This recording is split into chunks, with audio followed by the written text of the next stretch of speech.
Gold hub తాకట్టులో ఉన్న బంగారాన్ని విడిపించి కొనబడును. అదే రోజు ఆన్లైన్ ధరకు కొని డబ్బులు ఇవ్వబడును. నమస్తే, వెల్కమ్ టు మనం టీవీ. మనం ఉన్నది మన కోసం. నేను వలి. ప్రస్తుతం లైవ్ లో జాయిన్ అయ్యారు జనసేన పార్టీ రాష్ట్ర అధికార ప్రతినిధి అడ్వకేట్ రజనీ గారు. వారితో మాట్లాడదాం. రజనీ గారు నమస్తే అండి. నమస్తే అండి. రజనీ గారు, చిలకలూరిపేట సభలో ప్రధాని మోదీ గారు చేసిన ప్రసంగంలో పసలేదు.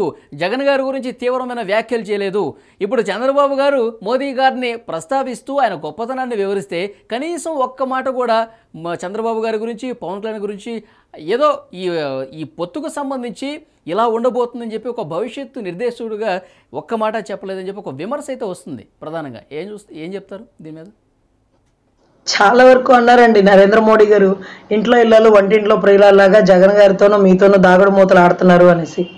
అంటే మాకు అర్థం కాని ఆశ్చర్యకరమైన విషయం ఏంటంటే, కూటమిలో మోడీ గారు ఉన్నప్పుడు, మోడీ గారి కోసం 4-5 సార్లు ఢిల్లీకి వెళ్ళినప్పుడు జరిగిన చర్చల పర్యవసానమే అమరావతి రాజధాని కానీ, పోలవరం కానీ, వైజాగ్ స్టీల్ ప్లాంట్ కానీ, రాష్ట్రానికి అభివృద్ధి పదంలో తీసుకెళ్లే కొన్ని పథకాలు కానీ, వీటన్నిటి గురించి చర్చలు జరిగాకే వాళ్ళని కూటమిలో కలుపుకోవడం, చంద్రబాబు గారు ఎన్డీఏ కూటమిలోకి వెళ్ళడం జరిగిందండి. అంటే ఇవన్నీ చర్చలు అయిపోయినాయండి. వాళ్ళలో నాయకులలో ఒక క్లారిటీ వచ్చేసింది. ఇకపోతే మీటింగ్ లో అనౌన్స్ చేయలేదు. అంటే నాకు తెలిసి ఇప్పుడు మనం ఒక అబ్బాయికి మన అమ్మాయిని ఇచ్చి పెళ్లి చేసేటప్పుడు, అయ్యా మా అమ్మాయిని జాగ్రత్త చూసుకో అని చెప్తాం. ఆ అబ్బాయి కూడా చెప్తాడు, నేను బాగా చూసుకుంటానండి అంటాడు. అంటే మీరు చెప్తారు, అదేంటది మీకు రోజు 3 పూట్లు అన్నం పెడతారని చెప్పలేదు మరి, లేకపోతే నెలలో 2-3 సార్లు సినిమాకి తీసుకెళ్తానని చెప్పలేదు, నెలలో 4-5 సార్లు చీరలు కొంటానని చెప్పలేదు, ఇవన్నీ అడగాలి కదా, ఇవన్నీ చెప్పాలి కదా, చెప్తేనే కదా అబ్బాయి బాగా చూసుకుంటున్నట్టు అని మీ బోటి మీడియా వాళ్ళు అడుగుతారు. అరే నేను బాగా చూసుకుంటాను అన్నాడు, నేను కూడా ఆవిడ రిప్లై బాగానే ఇచ్చింది, ఇది చాలదా అంటే కాదు క్లారిటీగా ఉండాలంట. వీ నీడ్ క్లారిటీ అంటారు. ఏంటి సార్ క్లారిటీ? ఈ రోజు సైబర్ టవర్స్ కట్టిన నిర్మాత ఎవరండి? అప్పట్లో వాజ్పేయి గారి ప్రభుత్వం ఉన్నప్పుడు, లేకపోతే మోడీ గారితో కలిసి ఉన్నప్పుడు మోడీ గారి దగ్గర నుంచి సహాయ సహకారాలు అంతే. కానీ సైబర్ టవర్స్ సృష్టికర్త గాని, గచ్బౌలి నిర్మాతలు గాని, లేకపోతే కొన్ని వందల కంపెనీలు గాని, ఇవన్నీ కూడా ఏదైతే విజనరీ ఉన్న వ్యక్తి చంద్రబాబు గారి వల్ల సాధ్యం. ఈ రోజు అమరావతి మీరు కట్టండి, అమరావతికి మేము భరోసా ఇస్తానండి. ఏంటి ఆయన ఇచ్చే భరోసా? ఏకైక రాజధాని అమరావతి అని రాష్ట్రంలో పార్లమెంట్ లో మ్యాప్ పాయింట్ లో వచ్చేసిందండి. కానీ ఈరోజు అమరావతి ఒకటే రాజధాని అని చెప్పు అని మీ బొట్టోళ్ళు అడుగుతుంటే నాకు అసలు పిచ్చివాళ్ళలా కనపడుతున్నారు. ఎందుకంటే ఏజీ శ్రీరామ్ గారు ఎవరైతే ఉన్నారో 3 రాజధానుల బిల్లు వెనక్కి తీసుకొని సంవత్సరం పైన అయిపోయిందండి.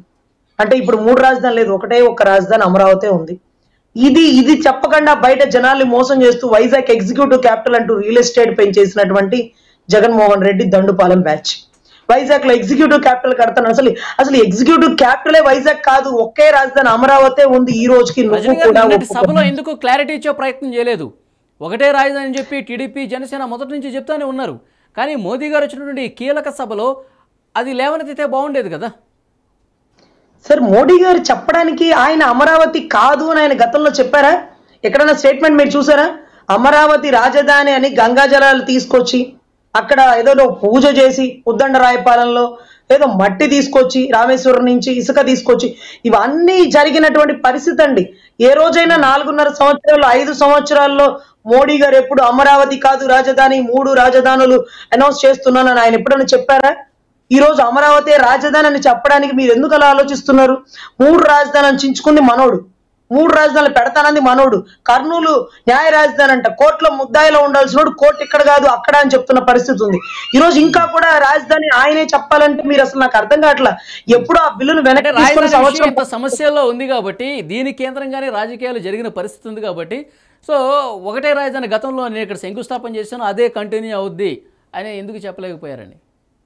సార్ అది కంటిన్యూ అవ్వదని ఆయన ఎక్కడ చెప్పలేదు కదా సార్. మీరు అంటుంది ఏంటంటే 3 రాజధానులు అన్న జగన్మోహన్ రెడ్డి ఒక రాజధాని చెప్పాలని మేము కోరుకుంటాం. ఎందుకంటే ఆయన 3 అన్నాడు కాబట్టి. ఎప్పుడు మోడీ గారు 3 అన్న, మోడీ గారు అమరావతి విషయంలో మంచి కానీ చెడు కానీ జోక్యం చేసుకోవాలా. సో ఇక్కడ మనం క్లారిటీ ఇవ్వాల్సింది రాష్ట్ర ప్రజలకి. ఏదైతే 3 రాజధానులు అన్న జగన్మోహన్ రెడ్డి గారు సంవత్సరం పైన ముందే ఆ 3 రాజధానుల బిల్లుని వెనక్కి తీసుకున్నారు. శాసనసభలో బిల్లు ఓకే చేశారు. శాసన మండలి చైర్మన్ షరీఫ్ గారి సారథ్యంలో ఆ బిల్లుని క్యాన్సిల్ చేశారు. సో అది ఇక పారల. కానీ 3 రాజధానులు కావాలంటూ మళ్ళీ కోర్టుకు వెళ్ళారు.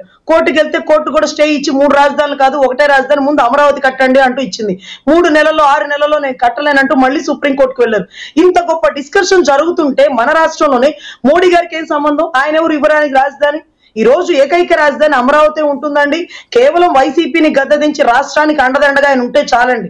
అమరావతి ఎలా కట్టాలో నవ్యాంధ్ర నిర్మాత బాబు గారికి తెలుసండి. సైబర్ అటవర్ సృష్టికర్తకు తెలుసు, విజనరీ ఉన్న వ్యక్తికి తెలుసు.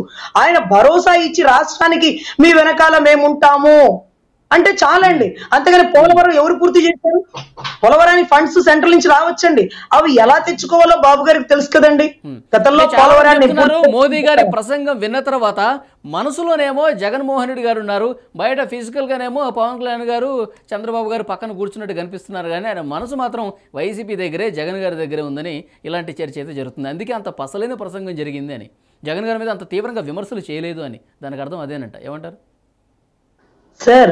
భర్త మనసులో ఎంతమంది ఆడబిడ్డలు అంటే ఎంతమంది ఆడవాళ్ళని ప్రేమించినా భార్య దగ్గర మాత్రమే లొంగి ఉంటాడు. ఈరోజు ఆయనకి మనసులో జగన్మోహన్ రెడ్డి మీద ప్రేమ ఉన్నా కూటమిలో ఉన్నాడు కాబట్టి కూటమికే సపోర్ట్ చేయాల్సినటువంటి ఆవశ్యకత ఉంది. అది కూటమి బలం. ఈరోజు మనసులో జగన్మోహన్ రెడ్డిని 100 మంది ఉంటారండి. మనసులో మగవాళ్ళకి పెళ్ళాన్నే కదా ప్రేమించేది, ఎట్టకేళ్ళకి చివరికాకురికి వచ్చేది. ఈ రోజు జగన్మోహన్ రెడ్డిని ప్రేమిస్తున్నాడు, మిమ్మల్ని గౌరవించట్లేదని కూటమిలో మాతో ఉన్నాడు. 4-5 సార్లు చర్చలు జరిగినాయి. ఆయన ఎక్కడెక్కడ ఎంతమందిని ప్రేమిస్తాడు అంతా మాకు అనవసరం, పని మాత్రం మాతోనే చేస్తాడు, మాతోనే చేపించుకుంటారు. ఈ రోజు అమరావతి, పోలవరం, రాష్ట్రంలో రాజధాని, సైబర్ అటవర్స్ కంపెనీలు ఇవన్నీ కూడా తీసుకురాగల సమర్థత బాబు గారికి ఉందండి. మనసులో ఎవరున్నారో, పక్కింట్లో ఎవరున్నారు ఇవన్నీ మాకు అనవసరం అండి. మా ఇంట్లో ఆయన ఉంటాడు, మాకు సమాధానం చెప్తాడు, అంతవరకు చాలండి. ఓకే, అంటే ఇక ముందు సభల్లోనైనా కొంత భిన్నంగా ప్రసంగాలు ఏమైనా ఉంటాయా అని ఒక చర్చ అయితే జరుగుతుంది. రాష్ట్రానికి కావాల్సిన అవసరాలకు సంబంధించి కావచ్చు. సో గతంలో 2014లో కలిసినప్పుడు స్కామ్ ఆంధ్రప్రదేశ్ స్కీమ్, ఇప్పుడు ఈ కూటమి అధికారంలోకి వస్తే స్కీమ్ ఆంధ్రప్రదేశ్ ఉంటుంది అని చెప్పి కొంత ఘాటుగా విమర్శలు చేసిన పరిస్థితి మనం చూసాం. ఆ స్థాయిలో ఇక ముందు సభల్లో అయినా కనిపించే అవకాశం ఉందా? సార్, ఘాటుగా విమర్శిస్తేనే అది ఎలా నాకు అర్థం కావట్లేదండి. గతంలో కూడా మీరే అడిగారు నన్ను, ఏదంటే కేసీఆర్ గారు అదేంటది నరేంద్ర మోడీ గారు, పవన్ కళ్యాణ్ గారు అక్కడ బీజేపీ స్టాండ్ లో మనం తెలంగాణలో పోటీ చేసేటప్పుడు మీరే నన్ను అడిగిన క్వశ్చన్, కేసీఆర్ గారిని ఘాటుగా విమర్శించలేదేంటండి, కేసీఆర్ గారిని బూతులు తిట్టలేదేంటండి, కేసీఆర్ గారిని ఖండించలేదేంటండి అని. నిన్నటి రోజు కవిత గారు అరెస్ట్ అయితే కేటీఆర్ గారు డౌన్ మోడీ అని ఎందుకు అంటున్నారండి? ఎట్నుంచి ఎట్టొచ్చినా అక్కడికే వచ్చిద్దండి. ఈరోజు చెప్పేవాడెవడు చేయడు, చేసేవాడెవడు చెప్పడన్నట్టుగా నరేంద్ర మోడీ గారు ఎక్కడ తాడేపల్లిలో బటన్ నొక్కితే ఊరంతా పథకాలు వస్తున్నాయి అంటారు చూడండి. అదే రకంగా సెంటర్ లో బటన్ నొక్కారు అనుకోండి, అవినాష్ రెడ్డి గారు బెయిల్ క్యాన్సిల్ అయింది. సెంటర్ లో ఒక బటన్ నొక్కారు అనుకోండి, పాపం ఎక్కడెక్కడ 10 సంవత్సరాలు బెయిల్ మీద బయట తిరుగుతూ అసెంబ్లీ రౌడీలాగా అసెంబ్లీలోంచి ఎమ్మెల్యే నుంచి ఒక సీఎం స్థాయికి వెళ్ళిపోయిన వ్యక్తికి మళ్ళీ బెయిల్ క్యాన్సిల్ అయ్యి లోపలికి వెళ్ళిపోయే పనులు ఉంటాయి. సో అదే రకంగా A2, A3, A4 బొచ్చడి మంది ఉన్నారు. అదే రకంగా గంజాయి కేసులు ఉన్నాయి, లేకపోతే లిక్కర్ స్కాముల కేసులు ఉన్నాయి. వీళ్ళందరిలో అందరూ వెళ్ళిపోతారండి. దీనికి ఆయన ప్రత్యేకించి నేను ఇవన్నీ చేయబోతున్నాను, క్షమాకరు, అమరావతి మీకు ఇస్తాను, ఇవన్నీ చెప్పక్కర్లేదండి.